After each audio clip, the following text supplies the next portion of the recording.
बिस्मिल्लाहिर्रहमानिर्रहीम। अस्सलाम वालेकुम। सुप्रीम कोर्ट से मैं हूं इब्रार हुसैन अस्तूरी। और नाज़रीन, आज जुम्मे का दिन है और जुम्मे का दिन सुप्रीम कोर्ट में हमेशा से कुछ अहम ही रहा है। ख़ासतौर पे पीडीएम हुकूमत के लिए हमेशा से ये बारी रहा है, मुस्लिम लीग नून के लिए। तो आज भी सुप्रीम कोर्ट में एक बड़े केस का फ़ैसला होने जा रहा है और इस फैसले के हवाले से ये तासुर है कि अगर ये फ़ैसला पीडीएम के हक़ में आता है तो इसका फ़ायदा इमरान खान को होगा, और अगर इमरान खान के ख़िलाफ़ आता है तो फिर वज़ीर-ए-आज़म शहबाज शरीफ और फिर आसिफ ज़रदारी समेत जो दीगर अहम रहनुमा है पीडीएम के, उनके ख़िलाफ़ नैब तरामीम जो नैब के केसेस हैं वो दोबारा खुल जाएंगे।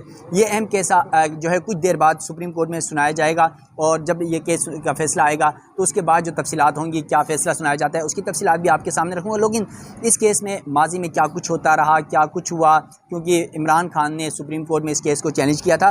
तो नाज़रीन, सुप्रीम कोर्ट की जानिब से नैब तरामीम कलअदम करार देने के खिलाफ अपीलों पर फैसला चीफ जस्टिस काजी फाइज ईसा की सरबराही में बेंच कुछ देर बाद सुनाएगा। और चीफ जस्टिस काजी फाइज ईसा की सरबराही में 5 रुकनी लार्जर बेंच ने इस मुकदमे की समाअत की थी।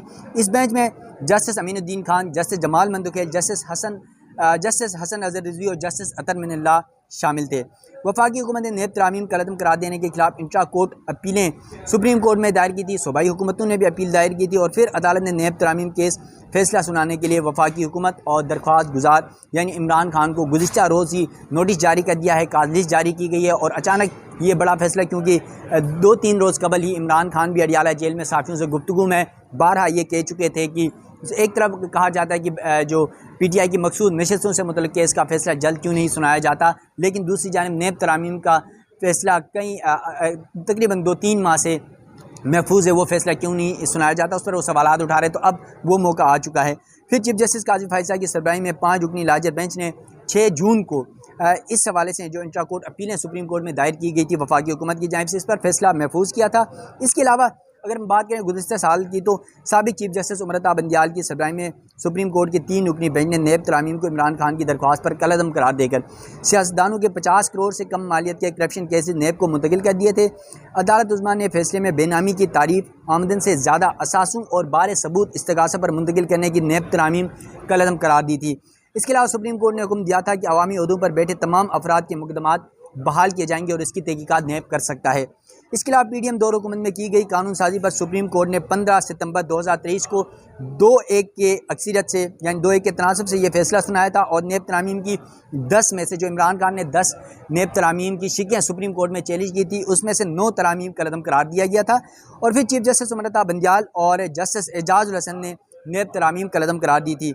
इस बेंच का हिस्सा जस्टिस मंसूर अली शाह ने फैसले से इख्तिलाफ करते हुए इख्तिलाफी नोट 27 सफ़ात का जारी किया था। जस्टिस मंसूर शाह ने उस टाइम इख्तिलाफ किया और ये समझा जाता था कि वो हुकूमत के हामी हैं काजी फाइज ईसा के पैनल के से, लेकिन पीटीआई की मकसूद नशस्तों का फ़ैसला उन्होंने जो दिया 8 जजेस का 13 में से, उस फैसले में अक्सरियती फैसले में जस्टिस मंसूर शाह भी हैं। और जो अगले चीफ जस्टिस हैं 25 अक्टूबर के बाद चीफ जस्टिस काजी फाइज ईसा जब रिटायर होंगे तो मंसूर शाह साहब ने चीफ जस्टिस बनना है, उन्होंने इस हवाले से इख्तिलाफ किया था। अब जो जस्टिस मंसूर शाह का इख्तिलाफी नोट है वो आपके सामने रखता हूँ, और उसके बाद फैसले के चंद वजूहात और इसका पस मंज़र भी आपके सामने रखता हूँ। इख्तिलाफी नोट में जस्टिस मंसूर अली शाह ने लिखा कि अदलिया कानून साजी का जायज़ा तब ले सकती है जब वो बुनियादी इंसानी हुकूक से मुतसादिम हो, लेकिन कानून साजों के मुफाद को सामने रखते हुए कानून साजी जाँचना पार्लियामेंट और जमहूरियत को नीचे दिखाने के मुतरादिफ है। इसके अलावा नोट में जस्टिस मंसूर अली शाह ने लिखा कि हर इदारे को दूसरे का एहतराम करना चाहिए। जमहूरियत की बका के लिए बाहमी बर्दाश्त और तहम्मुल लाजमी है। अवामी वोटों से मुंतखब पार्लियामेंट ने नैब कानून में तरमीम की। चेयरमैन पीटीआई ने इमरान खान ने नैब तरामीम की मुखालिफत या हिमायत के बजाय उसे अदालत में चैलेंज किया। इत्तलाफी नोट में जस्टिस मंसूर शाह ने मज़ीद लिखा कि साबिक़ चीफ जस्टिस उमरता बंदियाल और जस्टिस एजाजुल हसन के नैब तरामीम कलअदम करार देने के फैसले से मुतफिक नहीं, क्योंकि नैब तरामीम से बुनियादी हुकूक मुतासिर नहीं हुए और अक्सरियती फैसला पब्लिक सर्वेंट के दुरुस्त तारीफ़ करने में नाकाम रहा। इसके अलावा उन्होंने लिखा कि ताज़ीरात पाकिस्तान के तहत भी पब्लिक ऑफिस होल्डर के खिलाफ कार्रवाई मुमकिन है, क्योंकि ताज़ीरात पाकिस्तान के तहत public office holder public servant हैं। फिर जस्टिस मंसूर अली शाह ने लिखा कि अक्सरियती फैसले में वजह नहीं बताई गई कि नैब तरामीम कैसे बुनियादी हुकूक से मुतसादिम है। तवील समाअत के दौरान बार बार सवाल पूछा जाता रहा, नैब तरामीम बुनियादी हुकूक से कैसे मुतसादिम है। अदालत के इस सवाल का जवाब इमरान खान ने भी नहीं दिया और इमरान खान इसका जवाब देने में भी नाकाम रहे। फिर नोट में लिखा कि इदारों के दरमियान तवाज़ुन इसी सूरत कायम रह सकता है जब इदारों के बाहमी ताल्लुक़ कायम हो। पार्लिमानी निज़ाम हुकूमत में अदलिया को एग्जीक्यूटिव या मुकनीना के मुखालिफ के तौर पर नहीं देखा जा सकता। फिर कहा कि पार्लियामेंट ने जो किया वो पार्लियामेंट ही ख़त्म कर सकता है और पार्लियामेंट कानून में तब्दीली के साथ साथ कानून भी ख़त्म कर सकता है। पार्लियामेंट को ये इख्तियार भी हासिल है कि वो पूरा नैब कानून ही ख़त्म कर दे। अब इसका थोड़ा सा बैकग्राउंड की तरफ चलते हैं, नैब तरामीम कब कैसे क्या हुआ और फिर PDM दौर हुकूमत में थोड़ा सा आपके इसके बैकग्राउंड में जिक्र कर ले तो PDM दौर हुकूमत में हुकूमती इत्तेहाद की जानिब से पार्लियामेंट में जब पहले PDM आई थी, आपको याद है इमरान खान के अदम एतमाद के बाद उस हुकूमत की बात है कि इस नैब कानून के सेक्शन 2, 4, 5, 6, 25 और 26 में तरामीम की मंजूर की। इसके अलावा नैब कानून के सेक्शन 14, 15, 21 और 23 में भी तरामीम मंजूर की गई थी, यानी ये 10 तरामीम थी। पार्लियामेंट की जानिब से मंजूर की गई नैब तरामीम के खिलाफ चेयरमैन तहरीक इंसाफ इमरान खान ने सुप्रीम कोर्ट में दरख्वास्त दायर की।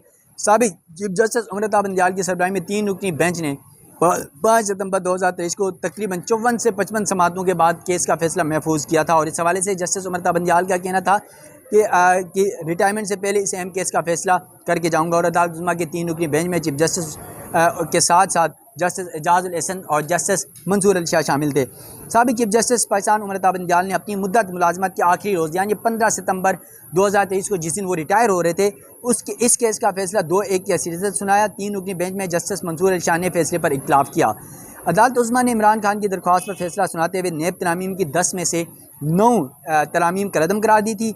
इस फैसले के खिलाफ वफाकी और सूबाई हुकूमतों ने इंट्रा कोर्ट अपीलें दायर की, जबकि इमरान खान ने नैब तरामीम केस में खुद पेश होने की दरख्वास्त दी थी। और सुप्रीम कोर्ट के लार्जर बेंच ने इमरान खान को बज़रिए वीडियो लिंक पेशी की इजाज़त दी और वो अडियाला जेल से वीडियो लिंक के ज़रिए इन तमाम समातों में इंट्रा कोर्ट अपीलों पर पेश होते रहे। और फिर 5 रुकनी लार्जर बेंच के सामने जो है उन्होंने अपने दलाइल भी दिए। और फिर सुप्रीम कोर्ट ने 10 मई 2024 को नैब तरामीम के फैसले के खिलाफ इंट्रा कोर्ट अपीलें समाअत के लिए मुकर्रर करते हुए 5 रुकनी लार्जर बेंच तश्कील दिया था। अदालत ने मुख्तलिफ समाअतों के बाद 6 जून को इस केस का फैसला महफूज कर लिया था। इसके अलावा नाज़रीन, नैब तरामीम में जो सामने आ रहा है मामला, ये थोड़ा सा पस मंज़र आपके सामने रखूँगा और कि गुज़श्ता साल 15 सितंबर को सुप्रीम कोर्ट ऑफ पाकिस्तान ने साबिक़ वज़ीर-ए-आज़म और पाकिस्तान चेयरमैन तहरीक इंसाफ इमरान खान के नैब तरामीम के खिलाफ दायर दरख्वास्त पर फैसला महफूज सुनाते हुए कई शिकें कलअदम करार दी थी। सुप्रीम कोर्ट ने अपने फैसले में अवामी ओहदों पर फाइज शख्सियात के खिलाफ करप्शन केसेस बहाल कर दिए, जबकि नैब को 50 करोड़ रुपये से कम मालियत के करप्शन केसेस की तहकीकात की इजाज़त दे दी गई है। फिर फैसले के मुताबिक सिर्फ केसेस नहीं, इंक्वायरीज़ और इन्वेस्टिगेशंस भी बहाल कर दी गई थी। फैसले में नैब अदालतों से तरमीम के बाद कलअदम करार दिए गए केसेस भी बहाल कर दिए गए थे। इसके अलावा सुप्रीम कोर्ट ने हुक्म दिया था कि करप्शन के ख़त्म किए गए तमाम मुकदमात एहतसाब अदालतों में 1 हफ्ते के अंदर दोबारा लगाए जाएँ।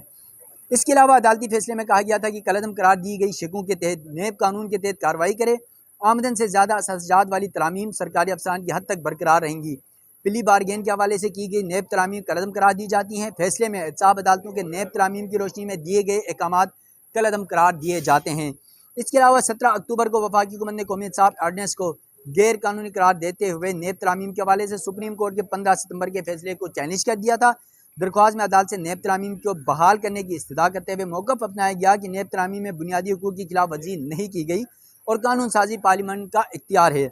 अपील में वफाक, नैब और बानी BTI यानी इमरान खान को फरीक बनाते हुए कहा गया कि सुप्रीम कोर्ट का फैसला पार्लिमानी इख्तियार से तजावुज़ है। तो ये दरख्वास्त दायर की गई थी और इस दरख्वास्त में चीफ जस्टिस काजी फायसा की सरबराही में 5 रुकनी जो बेंच है उसने इंट्रा कोर्ट अपीलों पर समातें की और तकरीबन 7 से 8 समातें हुई। उसके बाद फैसला महफूज किया गया था 6 जून को। अब 3 माह बाद ये फैसला सुनाने जा रहे हैं। अब बहुत सारे लोग ये कहते हैं कि अगर सुप्रीम कोर्ट ये फैसला इमरान खान के हक़ में देती है तो उसका फ़ायदा ये होगा कि जो नवाज शरीफ हैं या फिर वज़ीर-ए-आज़म शहबाज शरीफ हैं, आसिफ जरदारी समेत पीपल्स पार्टी और मुस्लिम लीग नून के कई रहनुमाओं के खिलाफ जो नैब मुकदमात हैं वो दोबारा से खुल जाएंगे और उन्हें दोबारा से अदालतों के चक्कर काटने पड़ेंगे और वो केसेस का सामना करेंगे। अगर इमरान खान के खिलाफ ये फैसला चला जाता है तो उसमें अल कादिर ट्रस्ट में या जो तोशा खाना से मुतल्लिक जो मुकदमात हैं, जो नैब इस वक्त अडियाला जेल में समातें हो रही हैं उस पर फरीक है, तो अगर उनके खिलाफ आता है तो उसका फ़ायदा उनको इन मुकदमात पे होगा और फिर वो मुकदमात वहाँ से ख़त्म हो जाएंगे। तो दोनों ही सूरतों में यूँ लगता है कि बानी PTI यानी इमरान खान को फ़ायदा ही फ़ायदा है, लेकिन उनका जो मकसद है बेसिकली उन्होंने बारहा अदालत के अंदर भी ये कहा था जब वीडियो लिंक के ज़रिए वो पेश हुए थे कि मैं अपनी ज़ाती मकासद के लिए, ज़ाती किसी केस के लिए नहीं कर रहा, बल्कि ये अवामी बुनियादी हुकूक का मामला है। लोगों के पैसे जो हैं अवामी ख़जाने पर डाके डाले गए हैं और वहाँ पर करप्शन की गई है, तो इस मामले पर वो ये मामला अदालत पर लेकर आए और हुकूमत ने अपने मुकदमात ख़त्म करने के लिए इस केस को जो है पार्लियामेंट के अंदर तरामीम की है। तो देखते हैं कुछ देर बाद सुप्रीम कोर्ट में इस केस का फैसला आना है। चीफ जस्टिस अमृता बंदयाल का फैसला क्या चीफ जस्टिस काजी फायसा बरकरार रखते हैं या दोबारा ख़त्म करते हैं, तो तो देखते हैं कुछ देर बाद, और जो ही केस का फैसला आएगा उसके बाद आपके सामने तमाम तर तफसीलात भी रखेंगे कि फ़ैसला क्या सुनाया गया। तो नाज़रीन, सुप्रीम कोर्ट से मुझे दीजिएगा इजाज़त। अल्लाह हाफ़िज़।